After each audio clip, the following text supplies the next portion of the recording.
ఈ హిందూ ధర్మ పరిరక్షణ అనేది జరిగితే మనకు ఏదో చాలా గొప్ప ఉపకారం చేస్తున్నాడు మోడీ. ఈ ధర్మాన్ని ఎవడో పరిరక్షించలేడు, ఈ ధర్మాన్ని ఎవడో కాపాడలేడు, ఈ ధర్మాన్ని ఎవడో పుట్టించలేడు. ఎందుకంటే ఇది సనాతన ధర్మం. ఈ ధర్మం అలా కొనసాగుతున్నటువంటి ప్రపంచంలో ఎందుకు నేను ఒప్పుకుంటున్నానంటే మిగతావేవి ఆగలేదు, మిగతావేవి కాల పరీక్ష కాలా పోయాయి. మీకు నిజంగా ముస్లిం రాజులు వచ్చి 500-600 సంవత్సరాలు పరిపాలించిన తర్వాత ఇంకా ఇంతమంది ఎందుకు మిగిలిపోయాం? మన వాళ్ళంతా ధైర్యవంతులను, వెళ్ళిన వాళ్ళంతా కూడా ఏమీ తెలియక. అలాగే వీళ్ళు వైట్స్ వచ్చి దాదాపు 300 సంవత్సరాలు పరిపాలించిన తర్వాత ఇంకా మిగిలిపోయామంటే మనమంతా మహాధైర్యమా? మన కొట్టేసి జాయిన్ అవ్వమని అవ్వలేదా? దీన్ని ఈ నమ్మకాన్ని ఎవడో పాడు చేయలేడు. పాడు చేయడం అంటే ఏమైనా జరిగితే గత 15 ఏళ్ళుగా జరుగుతోంది. బాబ్రీ మసీద్ కూల్చేసినప్పటి నుంచి జరుగుతోంది. ఎలాగోలా మైండ్ పొల్యూట్ చేయాలి ఏమన్నా అంటే నెహ్రూ చేశాడు. మొన్న ఎక్కడో దాన్ని ఏమంటారు స్టాండప్ కామెడీ అని మధ్య స్టార్ట్ అయింది. హిందీలోను ఇంగ్లీష్లోను వరల్డ్లో అంతా పాపులర్ అవుతుంది, మన ఇండియాలో కూడా పాపులర్ అవుతుంది. మొన్న ఎక్కడో స్టాండప్ కామెడీ ఏదో అందులో వాడు చెప్తున్నాడు, కొంచెం తెలుగులో చెప్తాను మీకు. ఏం చెప్తున్నాడంటే రామనారాయణ లేకపోతే కృష్ణ కుమారో వాడో అమెరికాలో ఉంటున్నాడు. ఉండేవాడు వాళ్ళ తాలూకు వాళ్ళ నా తండ్రి కొత్తపేటలో ఉంటున్నాడు. వాడి తండ్రి పేరు అప్పారావు. తండ్రి అప్పారావుకి వాడు ప్రతి నెల ఒక $500 పంపుతున్నాడు. వాడు $500 పంపేటప్పటికి $500 వచ్చి కొత్తపేటలో పలానా అప్పారావు అనేవాడి అకౌంట్లో పడాలి. అది ఏమైంది, ఆ కొత్తపేట రావులపాలెం దగ్గర కొత్తపేటకి అతను పంపుతుంటే స్టేట్ బ్యాంక్ ఆఫ్ ఇండియా వాళ్ళు రాజమండ్రి కొత్తపేటలో అప్పారావు అకౌంట్లో వేసేస్తారు. రాజమండ్రిలో ఒక అప్పారావు ఉన్నాడు, కొత్తపేట ఉంది, ఫారెన్ చెక్ వస్తుంది, దీంట్లో పంపించేస్తున్నారు, ఇది వచ్చేస్తుంది. అక్కడ వాడు ఇది ఆడిట్లో తేలింది, ఇదేంటి ఈ చెక్కులన్నీ కూడా పలానా కొత్తపేట అప్పారావు అంటే ఈ అప్పారావు కాదు, వీడు తీసేసుకుంటున్నాడు. వాడేం మాట్లాడట్లేదు. ఈ కంప్లైంట్ పెట్టాలి కదా, ఇదేంటంటే నా డబ్బులన్నీ నాకు రావట్లేదు, మా అబ్బాయి పంపుతున్నాడని. ఏం చేశారంటే ఆడిట్ వాళ్ళు వచ్చారు. ఆడిట్ వాళ్ళు వచ్చి అసలు అడుగుదామని ఈ కొత్తపేట వాడిని, రాజమండ్రి కొత్తపేట వాడిని పిలిచారు. పిలిచి ఏమాయా నీకు డబ్బులు ఎక్కడి నుంచి వస్తున్నాయని. నాకు వస్తున్నాయి కదండి అన్నాడు. అదేనే ఎక్కడి నుంచి వస్తున్నాయో తెలియకుండా ఎలా వాడేసుకుంటున్నావు అంటే మోడీ గారు 15 లక్షలు వేస్తున్నారు కదండి, అది ఏమన్నా దఫదఫాలుగా వేస్తున్నారు అనుకున్నాను. వాడేం మోసం కాదు, ఇన్నోసెంట్గా చెప్పాడు. దఫదఫాలుగా ఎక్కడికో తెలియకుండా నా దాంట్లో ప్రతి నెల డబ్బులు పడుతుంటే ఏమనుకుంటామండి. నాకు తెలిసి మోడీ గారు మాత్రం వేస్తా అన్నారు, అది దఫదఫాలుగా వేస్తున్నారు అనుకుంటాను. అమ్మని మరి ఆడిని అడగండి అన్నారు. వాడిని అడిగారు, ఏమయ్యా నీ కొడుకు పంపుతున్నాడు ప్రతి నెల వస్తున్నాయి, నీ దాంట్లో రాకుండా పోతున్నా నీ కొడుకు నీకు చెప్తున్నాడు నీకు పంపాను అని, నువ్వు తీసుకోవట్లేదు, ఏంటి విషయం? వాడు అన్నాడు నెహ్రూ అని ఎవడో ఉండేవాటంటే ఆడు కొట్టేస్తున్నాడేమో అని అనుమానం నాకు. మళ్ళీ మా అబ్బాయికి చెప్పాను అనుకోండి, ఎందుకు అతను మనసు పాడు చేసుకుంటాడు, ఇది ఏదో తేలుతుంది, మోడీ ఒప్పుకుంటాడండి, ఏదో రోజున తేలుతుంది. నేను మోడీకి ఉత్తరం కూడా రాశాను, నా బ్యాంక్ అకౌంట్లో డబ్బులు నెహ్రూ కొట్టేస్తున్నాడు, దీని సంగతి కూడా నువ్వు ఎప్పుడో దీన్ని తేల్చాలి రాశాను. అంటే నమ్మకం. ఆయన 15 లక్షల రూపాయలు ఇచ్చారన్నది ఈయన తీసుకుంటున్నాడు అనుకుంటున్నాడు. ఈయన నిజంగా నెహ్రూ గారు దోపిడీ చేస్తున్నాడేమో, అతను దోపిడీ దొంగ కదా. మన మోడీ గారి లెక్క ప్రకారం ఈ ప్రపంచంలో అత్యంత దుర్మార్గుడు ఎవడంటే నెహ్రూ. ఆయన లెక్కది 10 ఏళ్ళు జైల్లో ఎందుకున్నాడంటే ఏవో జేబులు కొట్టేసి ఏవో చేసి 10 ఏళ్ళు జైల్లో ఉన్నాడు. ఆస్తులన్నీ ఎందుకు ఇచ్చేశాడు ఈ దేశానికంటే ఏదో దాని వెనకాల స్వార్థం ఏదో ఉండి దేశానికి ఇచ్చేశాడు. నెహ్రూని ఎప్పుడైతే దుర్మార్గుడని అన్నాడో వాడికి చరిత్ర తెలియదన్నమాట. దాన్ని అంగీకరిస్తున్నాం అంటే మనం కూడా చరిత్ర తప్పుదోవ పట్టించడానికి రెడీ అయిపోతున్నాం. ముఖ్యంగా నేను అడ్రస్ చేస్తున్నది చదువుకున్న వాళ్ళు, ఉన్నత స్థానాల్లో ఉన్నవాళ్ళు. ఒకసారి ఆలోచించండి. ఇదే ఏదో బుక్లే వీళ్ళకి ఆర్ఎస్ఎస్ 100 ఏళ్ళు అని చెప్పేసి అని చెప్పాడే, ఆర్ఎస్ఎస్ 100 ఏళ్ళు నిండిందని. ఆర్ఎస్ఎస్ ఫిలాసఫీ ఏంటండి? RSS philosophy bunch of thoughts. ఇది గురూజీ గోల్వాల్కర్ రాసినటువంటి ఇంగ్లీష్లో ట్రాన్స్లేట్ చేశారు, బంచ్ ఆఫ్ థాట్స్. దీన్ని వాళ్ళు ఖురాను, బైబిల్, భగవద్గీతను ఎలా ట్రీట్ చేస్తారో అలా ట్రీట్ చేస్తారు. దీనికి తెలుగు ట్రాన్స్లేషను పాంచజన్యం. ఇది కూడా రిలీజ్ అయింది 72లో 73లో వచ్చింది. నేను అంతకుముందు ఆర్ఎస్ఎస్కి వెళ్ళేవాడిని. ఈ పుస్తకం చదివాక నేను మానేశాను.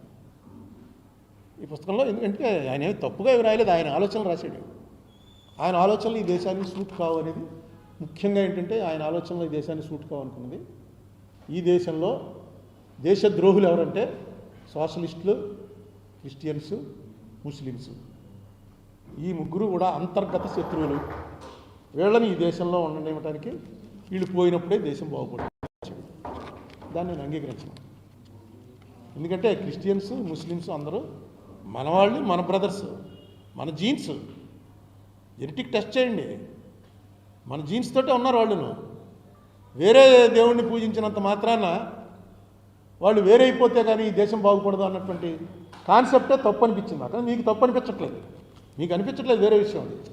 కానీ మెజారిటీ జనాలను ఆకర్షించేటువంటి ప్రయత్నం చేసినప్పుడు నిజంగా ఒక సనాతన ధర్మాన్ని ఫాలో అయ్యేటువంటి వ్యక్తిగా మీరు ఆలోచించండి. ఇది ఫ్యాక్ట్. ఇది తర్వాత మనందరికీ తెలుసున్న విషయం ఏంటి, అలెగ్జాండర్ దండయాత్రకు వచ్చాడు ఇండియా మీదకి. విశ్వవిజేత అలెగ్జాండర్ కథ మనందరికీ తెలుసు కదా. వచ్చేటప్పటికి పోరస్ అనేవాడు అక్కడ అడ్డుకున్నాడు, ఇద్దరికి యుద్ధం జరిగింది. పోరస్ ఓడిపోయాడు. ఓడిపోతే అలెగ్జాండర్ పోరస్ ధైర్య సాహసాలు చూసి లేదు నువ్వే రాజుగా ఉండిపో ఒక మాట అన్నట్టు. అది మరి ఎంతమటుకు ఇవన్నీ మనం చూసినవి కాదు, ఎప్పుడో క్రీస్తు పూర్వం వ్యవహారాలు. ప్రపంచంలో జరిగినటువంటి దీని మీద జరిగినటువంటి డిస్కషన్లో బయటకు వచ్చింది ఏంటంటే, పోరస్ అన్నవాడిని పట్టుకుని నిన్ను ఏం చేయాలని అడిగితే అలెగ్జాండర్ ఏం చేస్తావు, తోటి రాజు కింద చూడు నన్ను, చూస్తే లేకపోతే చంపేయనట్ట. చూస్తే నాకు సింహాసనం ఇచ్చి నన్ను కూడా రాజు కింద మాట్లాడలేక చంపేయనట్ట. అంటే అలెగ్జాండర్ ఏమి ధైర్యం రావిడదని చెప్పి నీ రాజ్యం నువ్వే ఎక్కువ అన్నట్టు అని మనం కథ.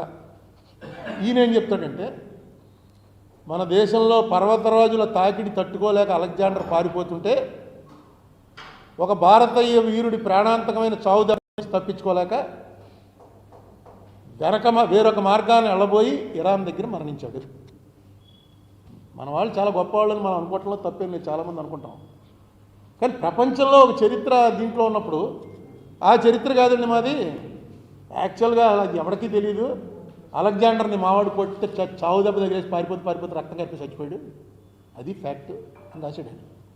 అసలు దీంట్లో రెలవెన్సీ లేదు అసలు. అంటే మనం చాలా గొప్పవాళ్ళం అనేటువంటి ఒక అహంకారాన్ని ఏదైతే పెడుతున్నారో అదే తప్పు అన్నాడు భగవద్గీతలో కృష్ణుడు. అసలు ఆ అహంకారమే నిన్ను చంపేస్తుంది అర్జున. నువ్వే నేను చంపేస్తాను జనాలందరినీ అంటే అహంకారం అనేది పక్కన పెట్టు. సైంధవుడిని రేపు సాయంకాలంలోగా చంపకపోతే అని అన్న తర్వాత కృష్ణుడు చెప్తాడు, నీకేనా నీకు పిచ్చిగా మీకు ఏంటి, మీరు ఏమనుకుంటున్నారు అసలు, ఏమిటి అహంకారం, రేపు సాయంత్రంలోపు నేను చంపేస్తానని. నిజంగా వాడు ఆ మాట అనకపోతే పొద్దున్నే ఫస్ట్ బాణంతా సైంధవుడిని చంపేయచ్చు. ఈ ప్రతిజ్ఞను పట్టేటప్పటికి దోలు తీరింది మొత్తం, దాచేసారు. ఆఖరణ కృష్ణుడు మళ్ళీ మ్యాజిక్లు చేసి అర్జునుడిని కాపాడుకోగలిగాడు. అలాగే ఇందులో అన్నిటికన్నా బాగా నేను బాధపడ్డది ఏంటంటే, ఈయన రిజర్వేషన్లకు వ్యతిరేకం. 10 ఏళ్లే ఉంచమన్నాడు అంబేద్కర్, 10 ఏళ్ళు దాటిన తర్వాత కూడా ఉంచడం కరెక్ట్ కాదు అని క్లియర్గా చెప్పాడు ఆయన. తర్వాత ఆంగ్ల భాషకి వ్యతిరేకం. హిందీ అసలు సంస్కృతం మన రాజ్య భాష అయితే సంస్కృతం ఈ మధ్య చలామణిలో లేదు కాబట్టి సంస్కృతం వచ్చే వరకు హిందీని మనం రాజ్యభాషగా అంగీకరించాలి అన్నది ఆయన పుస్తకంలో రాశాడు. తర్వాత స్త్రీలకి సమానమైనటువంటి ప్రతిపత్తి ఇవ్వాలన్న తప్పు. ఇది ఒక కొత్త ఆలోచన మొదలెడుతున్నారు. మొన్నటిదాకా కులం, మతం, భాష ఇలాంటివన్నీ తెచ్చి ఇప్పుడు లింగతత్వం అనే మరో తత్వాన్ని రెచ్చగొడుతున్నారు. స్త్రీలకు ఇవ్వాలనేటువంటి పద్ధతి తప్పు అని చెప్పాడు. హిందువుకి మాతృగర్భంలోనే సంస్కారం లభిస్తుంది. అంటే మనం తల్లి కడుపులో ఉండగానే మనకి సంస్కారం వచ్చేసింది. మనందరం హిందువులే కదా, మనందరికీ మనకి ఎవరికి గుర్తులేదు. తల్లి కడుపు ఏంటి చిన్నప్పుడే గుర్తులేదు, ఏదో ఇంట్లో చెప్పుకుంటుంటే ఏంటం తప్ప ఓహో అలా చేసేవాడిని అని పుట్టినప్పుడు ఎవరికి గుర్తుండదు. కానీ మనకు మాతృగర్భంలోనే హిందువుకు మొదటి సంస్కారం లభిస్తుంది. చివరన అతని దేహం అగ్నిజ్వాలకు ఆహుతి అయినప్పుడు లభిస్తుంది ఏంటి సంస్కారం. హిందువును హిందువుగా తీర్చిదిద్దేందుకు షోడశ సంస్కారాలు ఉన్నాయి. నిజానికి మాతృగర్భం నుంచి చూడకముందే మనం హిందువులుగా జన్మిస్తాం. ఇతరుల విషయానికి వస్తే వారు ఊరు పేరు లేని మానవ జీవిగా ఈ ప్రపంచంలో జన్మిస్తారు. అటుపైన సుంతి చేస్తే ముస్లింగాను, జ్ఞానస్నానం చేస్తే క్రైస్తవులుగాను మారుతారు. ఇది రాశారు. నేను అంగీకరించను. ఎందుకంటే ఈ క్రిస్టియన్స్, ముస్లిమ్స్ ఎవరున్నారో వాళ్ళ ముత్తాతల తాతలకు వెళ్తే వాళ్ళందరూ కూడా మనళ్ళే.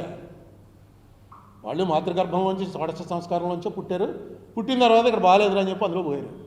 ఎందుకు బాగాలేదు, ఏం తప్పు చేసామో ఆ తప్పు సరిదిద్దుకుందామని చూడాలి. కానీ ఈ లాజిక్ ఉండదు ఇది.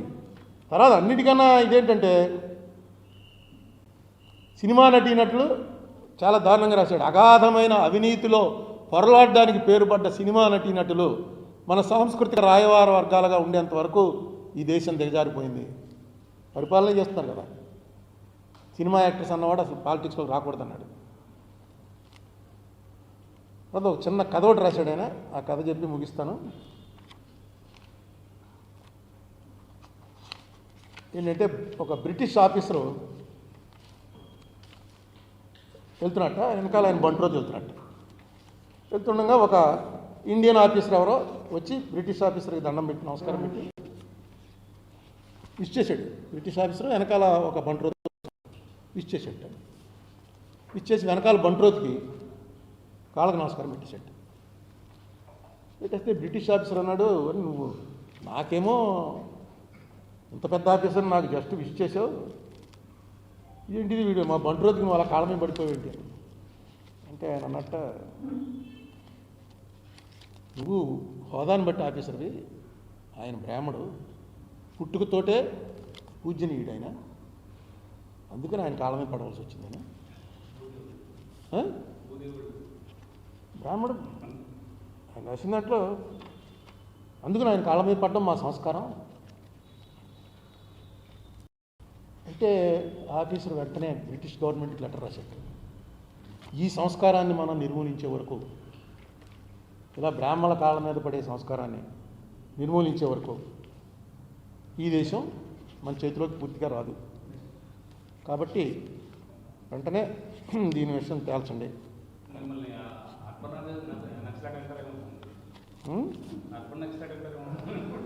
ఏమన్నా అసలు కాదు, మనకి ఎక్కడికి తీసుకుపోదామని ఆడవాళ్ళకి సమానత్వం తప్పుట, రిజర్వేషన్లు తప్పుట, బ్రాహ్మణ కాళ్ళకి నమస్కారం పెట్టాలట. పోనీ ఆ బ్రాహ్మణ ఎవడ మహాపండితుడు అనుకోండి, బ్రాహ్మణమని ఎవడమని కాళ్ళకి నమస్కారం పెడతాం. బంట్రోజు చేస్తున్నాడు అతను, బంట్రోజు పనిచేసే పరిస్థితిలో ఉన్నాడు. ఎప్పుడైతే ఉద్యోగంలో చేరావో నువ్వు వైదిక ధర్మం కాదు అది ఉద్యోగంలో చేరటం. బ్రాహ్మడు అంటే శమతమస్ తపస్ శౌచం శాంతిరార్జవమేవచ జ్ఞాన విజ్ఞానం ఆస్తిక్యం బ్రాహ్మం కర్మస్వభావజం. నీ జీవితం అంతా కూడా నువ్వు జ్ఞాన సముపార్జనలోనే ఉండాలి. తిండి తింటున్నావా లేదా అని. అందుకే బ్రాహ్మణుల జాతిగా చూసుకో, బ్రాహ్మణుల జాతిగా చూసుకోని రాజులకు ఎందుకు చెప్పారంటే వాడు తిండి కూడా తిండవు. నేనైతే అలాంటి బ్రాహ్మణులు చూడలేదు, ఎవరిని ఉన్నారేమో నాకు తెలియదు. మేమంతా కులానికి బ్రాహ్మణ కులంలో పుట్టాం. ఇప్పుడు ఎవరు చేసినా సరే, ఏ కర్మ చేసినా సరే, వాళ్ళు వ్యాపారాలు చేసుకునే వాళ్ళు ఉన్నారు, ఉద్యోగాలు చేసుకునే వాళ్ళు ఉన్నారు, పౌరోహిత్యం చేసేవాళ్ళు ఉన్నారు, ఆచారాలు చేసేవాళ్ళు ఉన్నారు. తప్ప తినడానికి తిండికి కూడా మేము సంపాదించుకోవడానికి కూర్చునేవాళ్ళు అలా ఉండాలనేది ఇది ఓల్డ్ దీనికి వెళ్తే, ఓల్డ్ కల్చర్కి వెళ్తే. కానీ ఇది మారుతూ వస్తుంది. ఈ ధర్మంలో ఉన్న గొప్పతనం ఏంటంటే ఇది ఒకప్పుడు సతీసాగమనం అనేది కంపల్సరీ. శివాజీ గారి భార్య సతీసాగమనం చేసింది. రుక్మిణి, కృష్ణుడి భార్య రుక్మిణి సతీసాగమనం చేసింది. సతీసాగమనం చేసి తీరాలి కొన్ని వారియర్ క్లాసుల్లో. పోయింది అది. ఈవేళ అది ఎవడన్నా సతీసాగమనం అంటే చీ అంటున్నాం. 300-400 రాజా రామ్మోహన్ రాయ్కి ముందు గుడి కట్టేవారు. ఎవరైతే సతీ చేసుకుందో ఆవిడ గుడి కట్టేవారు. ఎవరా రాజస్థాన్లో ఆఖరి సతి ఎవరు? జైను ఆఖరి సతి రూప్ కన్వర్ అనే ఒక ఆవిడ చేస్తే ఆవిడ గుడి కట్టారు. ఇప్పుడు గుడి ఉంది, పెద్ద గుడి ఉంది. ఎక్కడ ఇప్పుడు మనం అభివృద్ధి, మన గొప్పతనం ఏంటంటే ఇస్రోలో చంద్రమండలం మీదకి ర్యాకెట్ విసిరేవాడు. చంద్రమండలం మీదకి ర్యాకెట్ వేసే ఇస్రో చీఫ్ గారు వచ్చి దండం పెట్టి కొబ్బరికాయ కొట్టి ర్యాకెట్ ఆన్ చేస్తాడు. ఈ కొబ్బరికాయ కొట్టడం ఇవన్నీ ప్రకారం చూస్తే చంద్రుడు ఒక దేవుడు, నువ్వేమో ర్యాకెట్ పంపుతున్నావు. ఏంటంటే ఇదే అదే లివింగ్ టుగెదర్ చేస్తున్నారు 4-5 ఏళ్ళు అమెరికాలోనో లండన్లోనో. అబ్బాయి అమ్మాయి పెళ్లి చేసుకుందాం అనుకుంటారు, ఇండియా వస్తారు. ఇండియాలో పెళ్లి చేస్తున్న మధ్యలో గుడ్డ కట్టి ఇలా తల మీద చేపెట్టి, అంటే ఆ గుడ్డ తీయగానే ఫస్ట్ టైం చూసుకుంటారనమాట. ఇదేటా వీళ్ళంతా 3-4 ఏళ్ళ నుంచి లివింగ్ టుగెదర్ కదా. ఈ గుడ్డ ఏంటంటే అంతే తమాషా, మనం ఆచారం నిజంగా అంతే. దాన్ని ఎవడో అడ్డు పెట్టడం. అదే ఇదే. అందుకే మిగతా గ్రీకులో పోయింది, చైనాలో పోయింది, అన్ని చోట్ల పోయింది. కానీ ఈ సనాతన ధర్మం ఇండియాలో ఎందుకు కొనసాగుతుందంటే నీ ఇష్టం నీది, నా ఇష్టం నాది. ప్రజలకి పక్కవాడికి హాని లేనంతకాలం నువ్వు నీ ధర్మాన్ని ఆచరించు. భగవద్గీతలో కృష్ణుడు కూడా అదే చెప్పాడు. నీకేంటి గుహ్యధర్మయ్యా, విమృశ్యైత దశేషేణ యథేచ్ఛసి తథాకురు. నేను చెప్పవలసింది చెప్పాను. నేను చెప్పానని చెప్పి నువ్వేం అర్థం చేయక్కలేదు. నువ్వు బాగా ఆలోచించి యథేచ్ఛసి తథాకురు, నీకు ఏం నచ్చితే అది చెయ్యి అన్నాడు. మనకు నచ్చినట్టుగా మనం తప్పు చెయ్యం. ఎందుకంటే జనరల్గా మన జెనెటిక్గా తప్పు చేసి బతకాలనే భావన ఎవరికి ఉండదు. పరిస్థితుల కారణాల వల్ల అవుతాడు కానీ